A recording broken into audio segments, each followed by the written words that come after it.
सखी पुषे सखियेशी युगे झाली 28. उभा ऐकिला संतामुखी अद्यापीवर कटावरी कर भिवरा तीर वाळवंटी वाळवंटी संत सभा सभा देव का हो विटेवरी उभा देव का हो विटेवरी उभा पुसू नका बाई वेदाशी काही कळलेची नाही शेषशिणला शेषशिणला शेषशिणला झाल्या सहस्र जीवा जीवा देव का हो विटेवरी उभा देव का हो विटेवरी उभा जेथे करिता ती गोपाळ काला हरिनामी तयाचा गलबला देव भावाचा भुकेला मिळाले संत मदनारी तो हरी आला तयाची या लोभा लोभा देव का हो विटेवरी उभा देव का हो विटेवरी उभा उभा देव का हो विटेवरी उभा हरी वैकुंठाहुनी हरी वैकुंठाहुनी आला पुंडलिका लागुनी आला पुंडलिका लागुनी उभा राहिला आजुनी उभा राहिला आजुनी युगानुयुगे भक्ता संगे एका जनार्दनी संत शोभा शोभा देव का हो विटेवरी उभा देव का हो विटेवरी उभा उभा देव का हो विटेवरी उभा। आम्ही सद्गुरू श्री जोग महाराज सेवा संस्थान आखेगाव तालुका शेवगाव यांच्या माध्यमातून श्री क्षेत्र पैठण येथील गोदावरी माईच्या कुशीमध्ये पारंपरिक पद्धतीने जी श्री संत नामदेव यांच्यापासून चालत आलेली फळ परंपरा आणि त्यानुसार नैसर्गिक पद्धतीने होणारी कीर्तन सेवा जागर सेवा गेल्या वर्षापासून करत आहोत। या सेवेबरोबरच ज्या वाळवंटामध्ये सेवा करत होतो ते वाळवंट म्हणजे अस्वच्छतेचं आगर बनलेलं होतं। म्हणजे कोरडं वाळवंट आणि पाण्यामध्ये सुद्धा जी अनेक प्रकारची घाण की ज्या ठिकाणी भावी भक्त जाऊन स्नान करू शकत नव्हते। अगदी आपण कोणत्याही तीर्थामध्ये गेल्यानंतर तिथलं तीर्थ घेत असतो ते तीर्थ घेण्याकरता सुद्धा जाण्याकरता वाट नसायची आणि मग ती गेल्या वर्षापासून त्याचं स्वच्छता अभियान राबवलं। माझं नाव राम साहेबराव झुंझुरके, संप्रदायामध्ये कीर्तनकार म्हणून राम महाराज झुंझुरके या नावाने ओळखतात। माझे वडील वारकरी शिक्षण संस्थेचे विद्यार्थी, त्यामुळं साहजिकच त्यांची इच्छा की मी जोग महाराजांच्या परंपरेप्रमाणे संप्रदाय कार्य करावं, व्रतस्थ ब्रह्मचर्य व्रत घेऊन राहावं आणि या इच्छेतून त्यांनी मला बालपणीच देहू येथे 82 साली वारकरी संत विद्यापीठ या नावाच्या संस्थेमध्ये शिक्षक होते, तिथं नेलं। त्यानंतर आळंदीला येऊन देवकर मौलूंच्या वारकरी शिक्षण संस्थेमध्ये 2 वर्ष अभ्यास केला आणि 89 ते 92 या 4 वर्षाच्या कालावधीमध्ये सद्गुरू जोग महाराजांनी स्थापन केलेली वारकरी शिक्षण संस्था त्यामध्ये शिक्षण घेतलं आणि तिथून आल्याच्या नंतर विशेष करून परमपूजनीय बंडातात्या कराळकर यांच्या संगतीमध्ये सहवासामध्ये राहण्याचा विशेष योग आला आणि त्यामधून सांप्रदायिक कार्याबरोबरच काही सामाजिक कार्य घडावं या हेतूने सद्गुरू श्री जोग महाराज संस्कार केंद्र 24 वर्षापूर्वी त्याची निर्मिती झाली आणि त्या माध्यमातून अनेक तरुणांना, लहान मुलांना, वृद्धांना बरोबर घेऊन हरिपाठ त्याची सुरुवात केली की जी आमच्या परिसरामध्ये गावोगावी अनेक तरुण बांधव त्याचा स्वीकार करून अगदी निर्व्यसनी राहून सदाचारी पद्धतीने हरिपाठाची उपासना करतात। वेळोवेळी ज्या ज्या ठिकाणी सांप्रदायिक कार्य असेल त्या ठिकाणी वेळात वेळ काढून उपस्थित होतात। आम्ही 1917 साली 2017 साली वारकरी शिक्षण संस्थेचा शताब्दी महोत्सव आणि 2020 साली सद्गुरू श्री जोग महाराज पुण्यतिथीचा शताब्दी महोत्सव साजरा झाला, संपन्न झाला। त्यामध्ये अनेक सामाजिक उपक्रम राबवले, सांप्रदायिक कार्याबरोबर सामाजिक उपक्रम राबवले। अनेक विविध खेळांच्या स्पर्धासुद्धा त्याच्यामध्ये घेतल्या, कबड्डी, क्रिकेट, मुलींच्याकरता रांगोळी स्पर्धा याही घेतल्या, रक्तदान, देहदान असे विविध उपक्रम त्याच्यामध्ये राबवले आणि वेळोवेळी राबवतो असतो। त्यामुळं आमच्या परिसरामध्ये सद्गुरू जोग महाराज सेवा संस्थांच्या विषयी एक सामाजिक दृष्टिकोनातून आदर भावने पाहिलं जातं। त्यामध्येच मागचं वर्ष हे शांती ब्रह्म श्री संत एकनाथ महाराज यांच्या जलसमाधीचं 425वं वर्ष आणि ज्ञानेश्वरी गाथा भागवत ही जी संप्रदायाची प्रस्थानत्रयी त्याच्यामध्ये ग्रंथ कौस्तुभ एकनाथी भागवताचं 450वं वर्ष होतं। म्हणून शांती ब्रह्म एकनाथ महाराज कुलोत्पन्न आदरणीय योगीराज महाराज गोसावी यांनी एका कार्यक्रमामध्ये असं सर्व संप्रदाय भाविकांना आवाहन केलं की यंदाचं वर्ष हे आपण विशेषत्वाने साजरं करावं आणि ती प्रेरणा घेऊन आम्ही आमच्या भक्तांना हे सूचित केलं की आपण शांतीब्रह्म एकनाथ महाराजांच्या परिसरातले आहोत, आपल्यालाही काही कार्य करणं गरजेचं आहे। मग त्या माध्यमातून काय करावं, सप्ताह तर होणारच आहे, पण अनेक दिवसांची इच्छा होती की जसं पंढरपूरचं वाळवंट तसंच पैठणलाही वाळवंट आहे, इतर कोणत्याही क्षेत्राला वाळवंट नाही आहे, घाट आहेत पण वाळवंट नाही। जसं पंढरपूरला शुद्धवारी तशीच पैठणची शुद्धवारी, संप्रदायामध्ये 3च क्षेत्रावर शुद्धवारी आहे।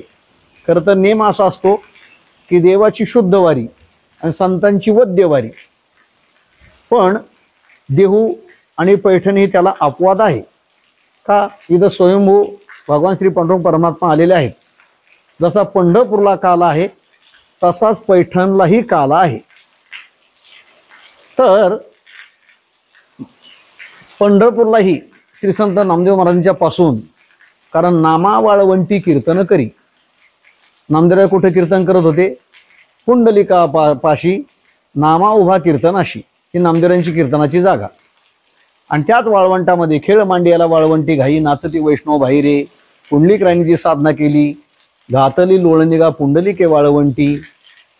त्याच वाळवंटामध्ये संतांचं संमेलन,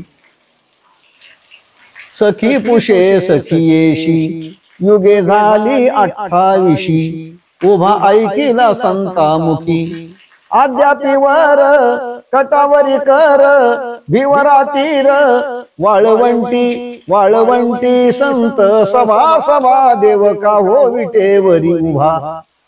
म्हणजे संतांचं संमेलन वाळवंटामध्ये होत असे। खेळ मांडियाला वाळवंटी घाई, नाचती वैष्णव भाईरे, किंवा हे जे वाळवंट आहे या हरिदासाशी वाळवंट जागरणाशी दिधले। म्हणून वाळवंटामध्येच फडकरी मंडळींचे मोठमोठले मठ असतानाही कीर्तन, जागर ह्या सर्व सेवा शुद्ध दशमी, एकादशी, द्वादशी आणि कार्तिकीला माघवारीला मोठ्या प्रमाणामध्ये यात्रोत्सव असतो। आम्ही बालपणापासून म्हणजे अगदी 38 वर्ष झाली ज्ञानोबरांच्या पालखी सोहळ्यामध्ये जातो आणि दररोज नित्यनेमाने कीर्तनाला हजर राहतो।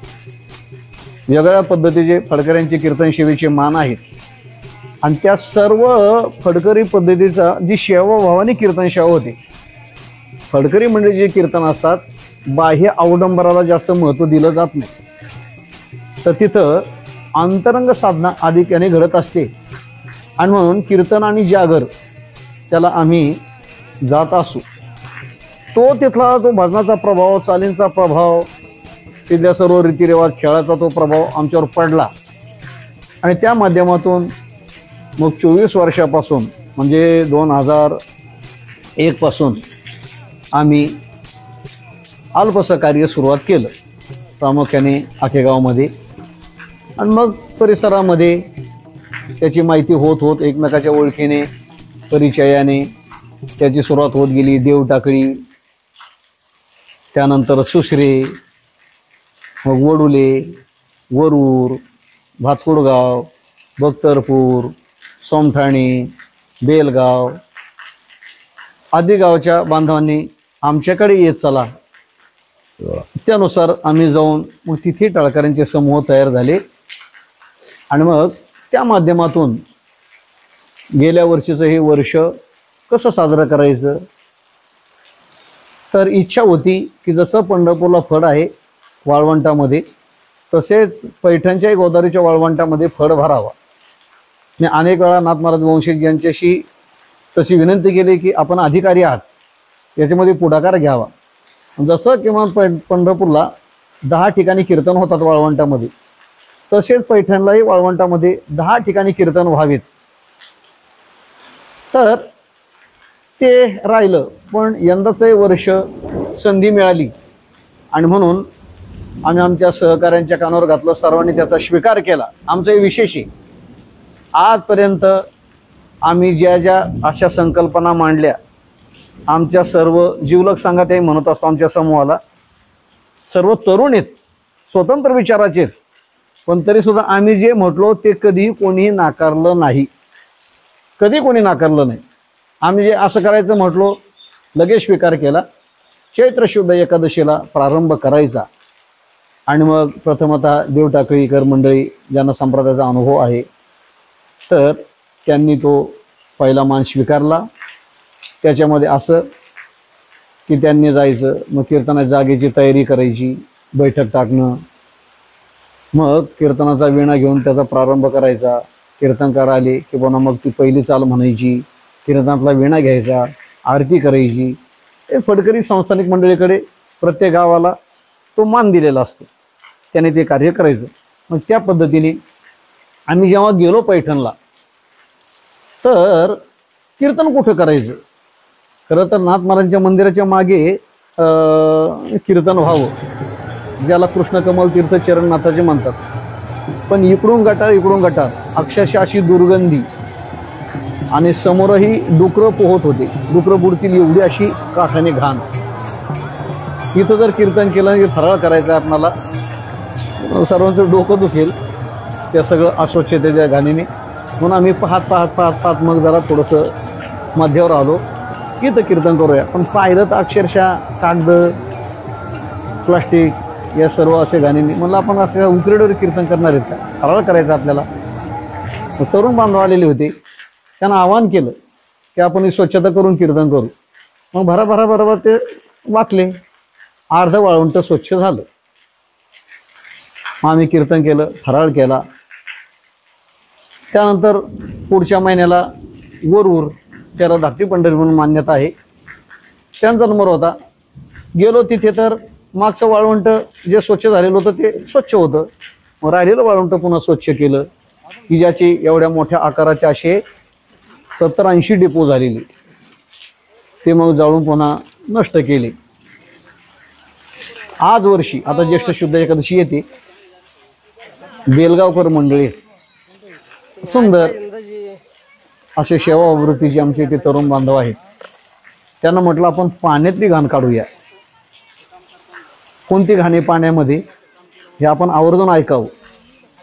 आमच्या संपूर्ण परिसरामध्ये म्हणजे जालन्यापासून तिकडं संभाजीनगर, इकडून पांढरीच्या पुलापासून सर्व लोक, घरातलं कोणी मृत्यू पावलं की त्यांची राख घेऊन येतात. खरं तर ती राख आपल्या शेतामध्ये जमिनीमध्येच काय करावी, विसर्जित करावी. पण काय त्यांचा तो श्रद्धा आहे, ती रूढ, पूर्वी पाणी वाहत असायचं, गंगेच्या पाण्यामध्ये टाकावं, ते बरोबर आहे. पण ती रूढ अशी झाली. मग ते मृत माणसाचे कपडे गाठोडे बांधून आणायचे आणि ती तिथं टाकायची. मेलेल्या माणसं देशक्रियेचे फोटो तिथं विसर्जित करायचे. पुन्हा नारळ, लिंबून याची घाण. मग ते पाहिलं घाण होते कशाची, पाण्यामध्ये गेलं की ते अमंगळपणाने असं ते पायाला वस्त्र वगैरे लागायची, खूप विषण्ण वाटायचं, काय करावं. पण सांगायचं कोणाला, हे गटर कोण काढील. आणि मग जेव्हा बेलगावकरांनी मनावर घेतलं आणि जवळजवळ 15-20 ट्रॉल्या, 100-150 200 जण होते, ती ट्रॉल्यामध्ये भरायची आणि गंगेच्या बाहेर पार गावाच्या बाहेर नेऊन टाकायची लांब. काही घाण राहिली होती तर पुन्हा ज्येष्ठ शुद्ध पौर्णिमेला पुन्हा ती मंडळी गेली आणि पुन्हा ते सगळं काढलं. प्रत्येक महिन्याला याच पद्धतीने मग पुढे सुसरे, सोमठाणे, आखेगाव, वडुले, भातकुडगाव आणि आम्ही ज्या ज्या ठिकाणी जातो कीर्तनामध्ये सगळं सांगतो की गंगेचं प्रदूषण हे आपल्यामुळं होतं. गंगा आपली आई आहे, तिला आपण अस्वच्छ करू नये. कारण गंगेमध्ये आपण तीर्थ घेतो, स्नान केलं तर आपलं पाप जातं, पुण्य होतं. मग आपण ही विटंबना करतो. तर हा भाग आवडून मग आमच्या भक्तिपीठाशी संबंधित नसतानाही अनेक गावांनी आम्हाला बोलवा. मग त्याच्यामध्ये कोळसांगवी, कोरडगाव, त्याच्यामध्ये आणखीन तोंडोळी, असे काही अनेक गावं आहेत की जे त्याच्यामध्ये संमिलने झाले. तरुण बांधव मोठ्या प्रमाणामध्ये येतात, आपापलं साहित्य घेऊन येतात. म्हणजे जे स्वच्छतेचं ते अगदी दातळ म्हणतात, ते लोखंडी दातळ, ते ओढण्याकरता वाहनं घेऊन येतात, आपापल्या खर्चाने येतात. आणि विशेष म्हणजे ज्या गावाची सेवा असेल त्यांनी घराघरातून 1-1 किलो खिचडी करून घ्यायची, ते डब्यामध्ये आणायची. तिथं मोठं पातेलं ठेवलं जातं, त्या पातेल्यात मधुकरीच्या पद्धतीने ती टाकतात. जसं भगवान कृष्णाने गोपाळ काला, प्रत्येक गोपाळाने आपापल्या घरातून आणलेली शिदोरीचा करू काला, ती शिदोरी एकत्र करायची आणि मग सर्वांना फराळ वितरित करायचा. संख्या वाढत वाढत वाढत वाढत लोकांना माहीत होत होत होत अनुभव येत येत येत येत आतापर्यंत जवळजवळ 1000-1200 लोक येतात, प्रत्येक महिन्याला येतात.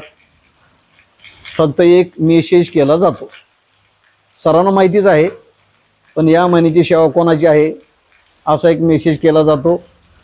तो मेसेज पाहून किंवा कोणाला पाहायलाही मिळत नाही. मग मात्र ते लोक त्या ठिकाणी येतात. 7 ते 9 कीर्तन होतं, नंतर फराळ, पुन्हा 10 ते 12 नियमाचं भजन.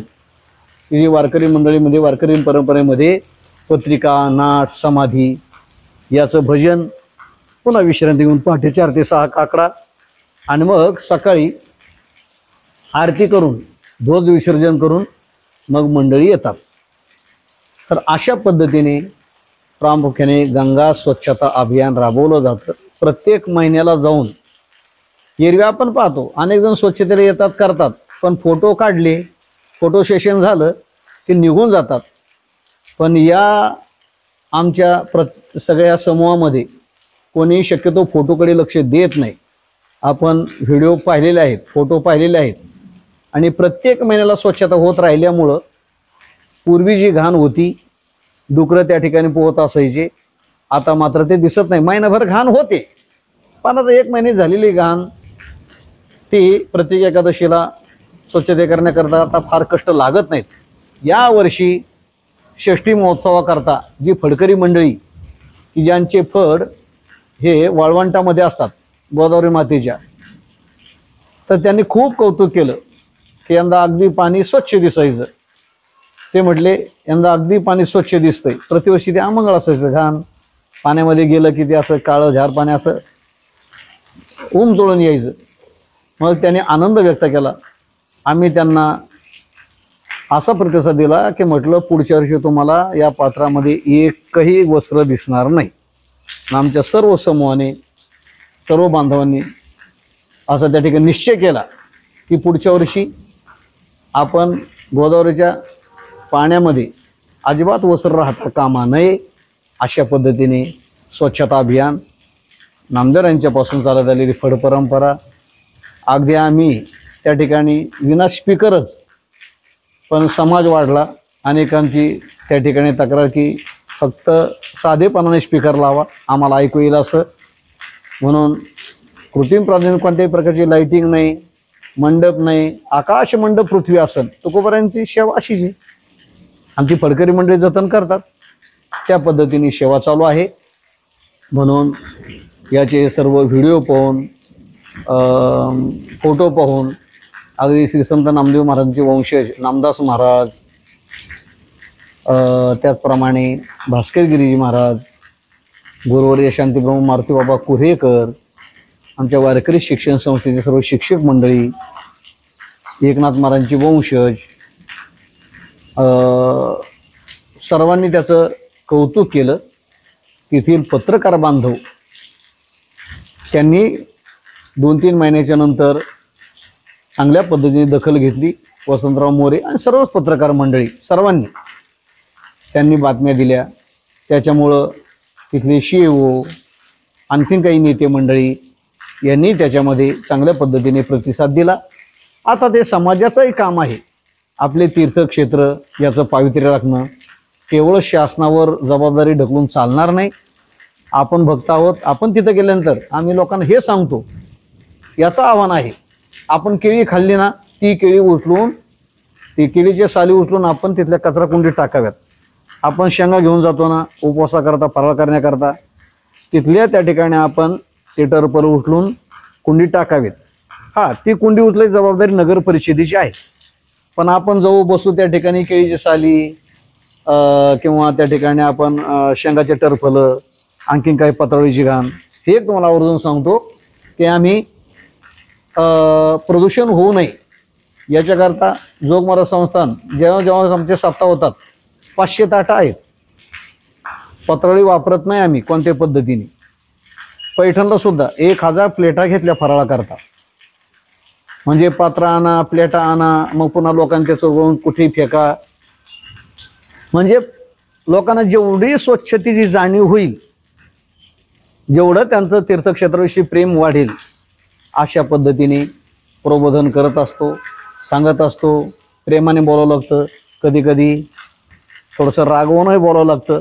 पण हेतू तो असतो की आपल्या तीर्थक्षेत्राची स्वच्छता व्हावी, त्याच्यामध्ये पावित्र्य निर्माण व्हावं आणि त्याच्याकरता समाजाचा चांगल्या पद्धतीने प्रतिसाद आहे. नुकताच आम्ही अयोध्या यात्रा करून आलो. अयोध्येमध्ये सप्ताह. लोक शिकल्याच्या नंतर तिथं गेल्याच्या नंतरही त्याच पद्धतीने वागली.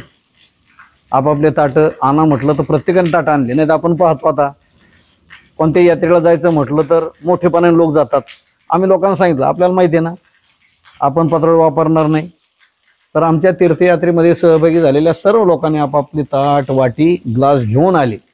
अयोध्येमध्येही आम्ही एकही पत्रावळी आणली नाही, जाताना येताना सर्व ठिकाणी. त्याच्यामुळं सर्व ठिकाणी त्याचंही कौतुक झालं. चांगल्या पद्धतीने आमचा समुदाय कार्य करतो.